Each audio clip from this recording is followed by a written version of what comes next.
వైనాడ్లో rescue operation కొనసాగుతుంది. నదిలో పదుల సంఖ్యలో శవాలు కొట్టుకువస్తున్నాయి. దీంతో గంట గంటకు మృతుల సంఖ్య పెరుగుతుంది.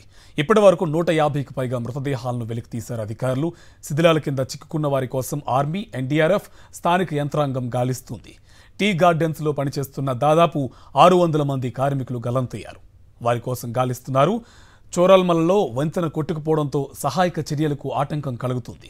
ఇక వైనాడుకు ఎవరూ రావద్దని సీఎం పినరయి విజయన్ విజ్ఞప్తి చేశారు. దీంతో రాహుల్, ప్రియాంక పర్యటన వాయిదా పడింది.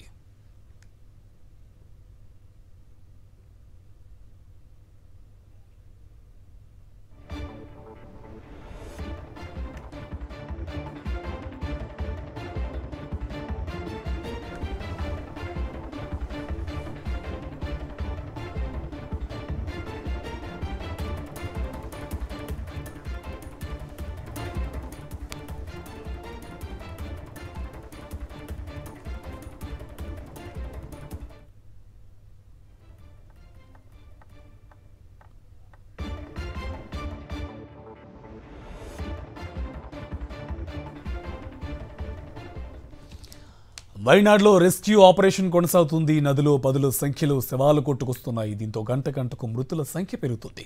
ఇదే అంశకు సంబంధించి మరింత సమాచారం మా కరెస్పాండెంట్ వెంకటేష్ మనకి డీటెయిల్స్ అందిస్తారు. వెంకటేష్, వైనాడ్లో తీవ్ర దిగ్భ్రాంతి కలిగించే దృశ్యాలు కనిపిస్తున్నాయి. పదుల సంఖ్యలో మృతదేహాలు ఇప్పటికీ కొట్టుకొస్తున్నాయి. ఇప్పటివరకు చనిపోయిన వారి సంఖ్య అంతా కూడా ధృవీకరించలేని పరిస్థితి. డీటెయిల్స్ ఏంటి? వయనాడులో జల విలయానికి ఇప్పటికే 150 మందికి పైగా చనిపోయారు. ఇంకా మృతుల సంఖ్య పెరిగేటువంటి ప్రమాదం కనబడుతుంది. దాదాపు 600 మంది టీ గార్డెన్లో పనిచేస్తున్నటువంటి కార్మికుల ఆచూకీ గల్లంతైంది. వారంతా ఎక్కడున్నారు అనేది ఇప్పటివరకు సమాచారం లేదు. సో మృతుల సంఖ్య చాలా పెరిగేటువంటి అవకాశాలు కనబడుతున్నాయి.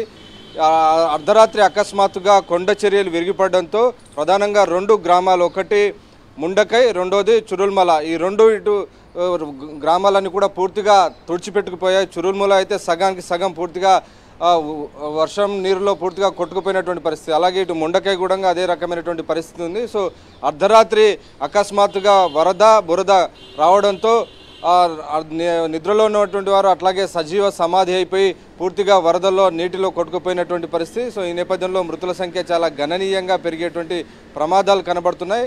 అలాగే మరొక 4-5 రోజుల పాటు వయనాడ్ చుట్టుపక్కల ఉన్నటువంటి జిల్లాలోనూ, వయనాడులోనూ కూడా పెద్ద ఎత్తున వర్షాలు కురిసేటువంటి అవకాశం ఉంది. ప్రధానంగా వయనాడు, కాసర్గోడు, కన్నూర్, ఈ కోజికోడ్ ఈ ఏరియా లోపల పెద్ద ఎత్తున వర్షం కురుస్తుందని రెడ్ అలర్ట్ ఇప్పటికే భారత వాతావరణ శాఖ ప్రకటించిన నేపథ్యంలో సహాయ చర్యలకు కూడా తీవ్ర ఆటంకం కలుగుతుంది. అలాగే చురుల్మల దగ్గర ఉన్నటువంటి ఒక పెద్ద వంతెన కూడా కొట్టుకుపోవడంతో ఆ ప్రాంతానికి చేరడం కూడా చాలా కష్టసాధ్యంగా మారింది. ఆర్మీ రంగంలోకి దిగింది, ఎన్డీఆర్ఎఫ్, ఇండియన్ ఎయిర్ ఫోర్స్ వీరందరూ రంగంలోకి దిగారు. కానీ ప్రధానమైనటువంటి కనెక్షన్ బ్రిడ్జెస్ అని కూడా కూలిపోవడంతో టెంపరీ బ్రిడ్జెస్ నిర్మించి వారిని రక్షించేటువంటి ప్రయత్నం చేస్తున్నారు. సో వంతెనలు కొట్టుకుపోవడం, రోడ్లను కూడా కొట్టుకుపోవడంతో సహాయ చర్యలకు కూడా చాలా తీవ్రమైనటువంటి ఆటంకం కలుగుతుంది. పూర్తిగా ఈ ఏరియా కూడా, ఈ ముండకై కానీ, చురుల్మల, ఈ మెప్పాడి రీజన్ అంతా కూడా చుట్టుపక్కల పూర్తిగా కొండ ప్రాంతాలు. ఈ కొండ ప్రాంతాల్లో వెళ్లేందుకు ఒకే ఒక రోడ్డు, నేషనల్ హైవే ఉంది.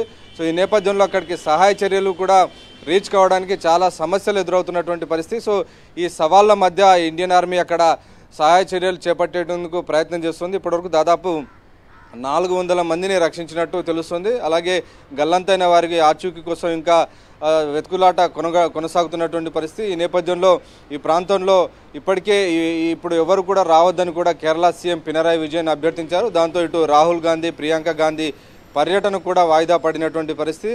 అయితే ప్రధానంగా 2 రోజుల కింద జరిగినటువంటి ఘటనకు ప్రధాన కారణం అరేబియా సముద్రంలో అకస్మాత్తుగా వేడి వాతావరణం నెలకొనడంతో దాని కారణంగా పక్కన ఉన్నటువంటి కేరళలో దట్టమైనటువంటి మేఘాలు ఏర్పడి 2 గంటల వ్యవధిలోనే పెద్ద ఎత్తున 10-15 సెంటీమీటర్ల వర్షం కురవడంతో ప్రధానంగా ఈ 2 గ్రామాలు కూడా పూర్తిగా తుడిచిపెట్టుకుపోయినటువంటి పరిస్థితి. పెద్ద పెద్ద బౌల్డర్స్ అని కూడా విరిగి ఆ గ్రామాల పైన పడడంతో వారందరూ కూడా చాలామంది ముక్కలైపోయి వారి శరీర భాగాలను కూడా చెల్లియార్ నదిలో తేలియాడుతున్నటువంటి ఘటనలన్నీ కూడా రిపోర్ట్ అవుతున్నాయి. సో ఈ పరిస్థితి అంతా కూడా చాలా హృదయ విదారకంగా ఉంది. ఈ ఘటననంతా కూడా ఈ జల విలయాన్ని నేషనల్ డిజాస్టర్గా ప్రకటించాలని కేరళ ఎంపీలందరూ కూడా డిమాండ్ చేస్తున్నారు.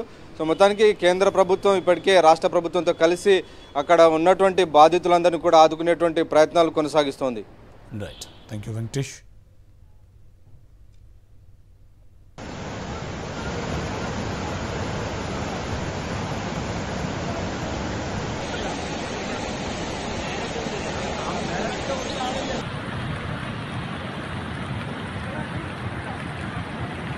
ఈ కన్నా మన ఒక్కంటే ఊరి